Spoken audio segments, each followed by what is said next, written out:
Neymar. Começou, hein? Começou aqui, Ô, Titi, começou a copinha.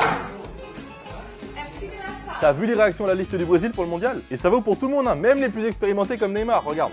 Neymar, PSG. Bon, en revanche, le Ney, il avait l'air un peu surpris, disons, de la sélection du joueur d'Arsenal, Gabriel Martinelli. Gabriel Martinelli. Et dis-toi que ça, c'était la réaction d'un cadre de la sélection, quasiment assuré de disputer la compétition. Alors imagine ce que ça donne avec un joueur qui avait un petit doute sur sa présence.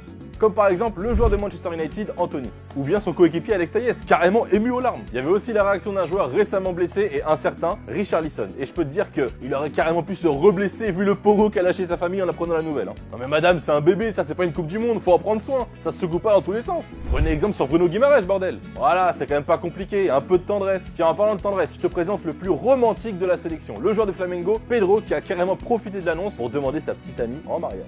Ne cherchez plus à qui on doit la Coupe du Monde au Qatar, c'est une décision made in France.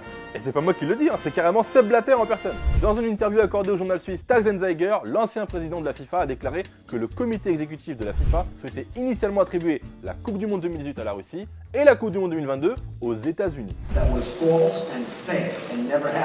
Cela aurait été un geste de paix si les deux adversaires politiques de longue date avaient accueilli la Coupe du Monde l'un après l'autre. Alors il s'est passé quoi? En gros, juste avant le congrès de la FIFA en 2010 pour déterminer le pays hôte, Monsieur Blatter dit avoir été contacté par Michel Platini, alors président de l'UEFA. Et Platini, il aurait tout simplement essayé de le convaincre de désigner le Qatar. Alors tu vas me demander pourquoi? Parce que Nicolas Sarkozy lui aurait demandé lors d'un repas, peu de temps après avoir rencontré le prince héritier du Qatar. Il lui aurait dit texto, voyez ce que vous et vos collègues de l'UEFA pouvez faire pour le Qatar lorsque la Coupe du Monde sera attribuée.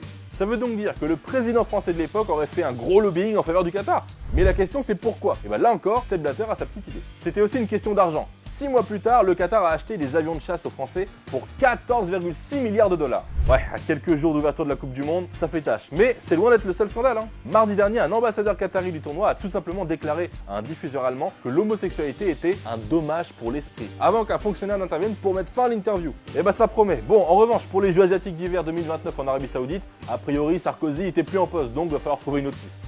La Coupe du Monde, c'est dans moins d'une semaine et on a enfin tous les maillots. Allez, c'est parti pour une présentation officielle de toutes les sélections. L'Allemagne, pour moi c'est le plus beau. Angleterre, l'Arabie Saoudite, l'Argentine, l'Australie, la Belgique, pour moi c'est le plus dégueu, il est horrible ce maillot. Le Brésil, le Cameroun, le Canada, la Corée du Sud, le Costa Rica, la Croatie, le Danemark, l'Équateur, l'Espagne, les États-Unis, la France, Ghana, l'Iran, le Japon, le Maroc, le Mexique, les Pays de Galles, les Pays-Bas, la Pologne, le Portugal, le Qatar, le Sénégal, la Serbie, la Suisse, la Tunisie et enfin l'Uruguay. Attends, tu sens là? Ça sent le football, on a déjà hâte.